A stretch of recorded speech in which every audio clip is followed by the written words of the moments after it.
imagine if we were part of a nation where everybody participated every year in some sort of reenactment that kind of pictured our country's history. Like, imagine if every year everybody participated. I mean, it would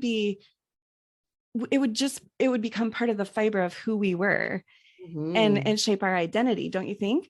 Yeah, the only thing I can think of that's even in close proximity to us as Americans is the 4th of July, which, I think the fireworks are kind of supposed to symbolize. Yeah. But we turned it into hamburgers and pork totally. steak. So we totally miss the meaning of it. So totally. I do long for holiday rhythms that actually teach us something instead of just make us eat. So true. It's so true.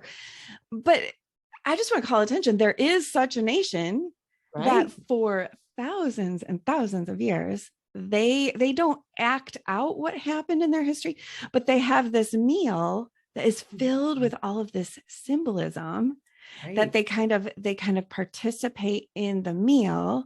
And what is that nation in that meal? It is the nation of Israel. And that meal is the Passover meal, which God's people still to this day in the nation of Israel observe this meal. And you're right, it is just full of symbolism that points to a lot of the things we see in our Bibles.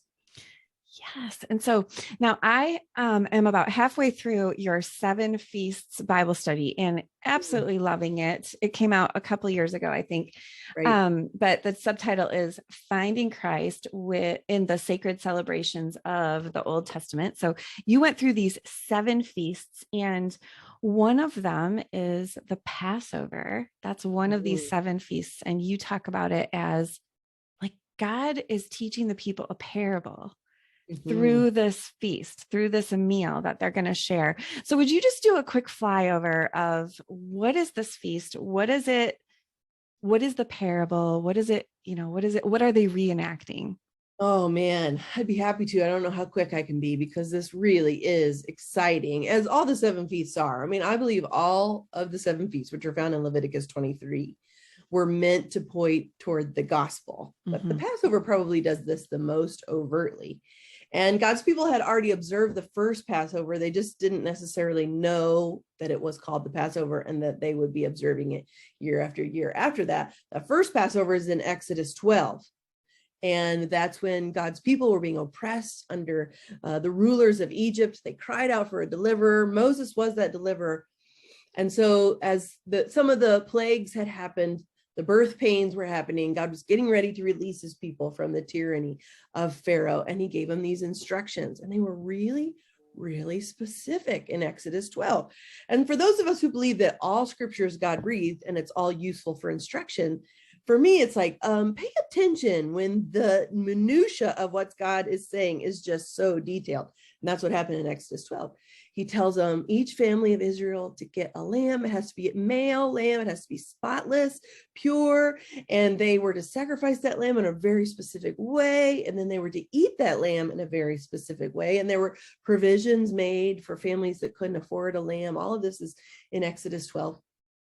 And then Pharaoh said that his people could, before that happened, and then the angel of death passed through the nation of Egypt.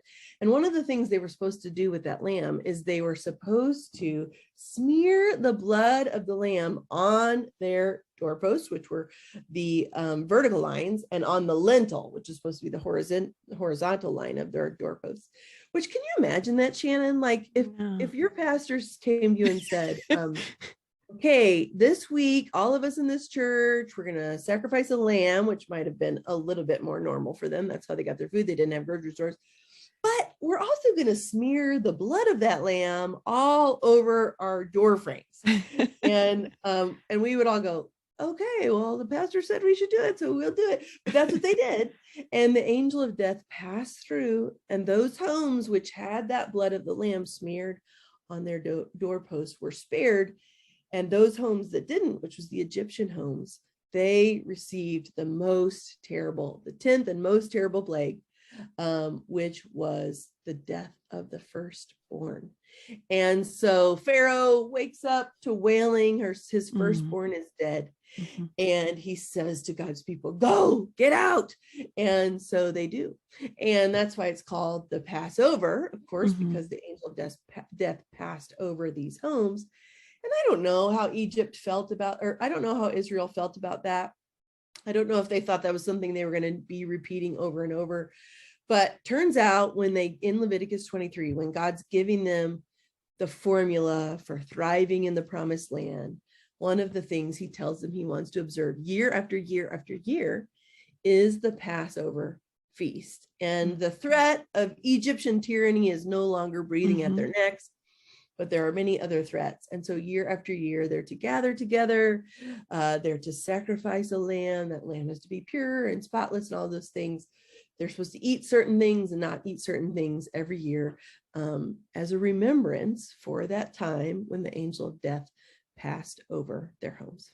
Okay.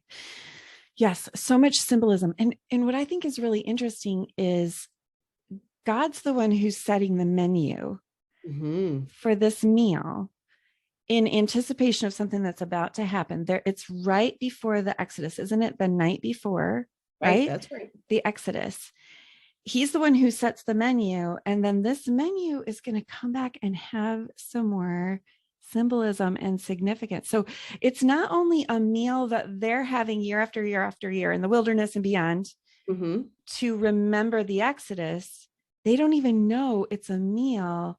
It's like foreshadowing. It's like this parable that is going to be unfolding in the future as well. And what is it pointing to?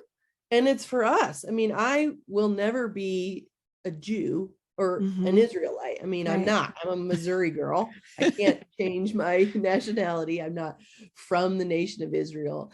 And but Passover is for us. And way back then in Exodus 12, when they observed the first Passover, and then in Leviticus 23, when that became a feast to be remembered for all your generations, is what Leviticus 23 says.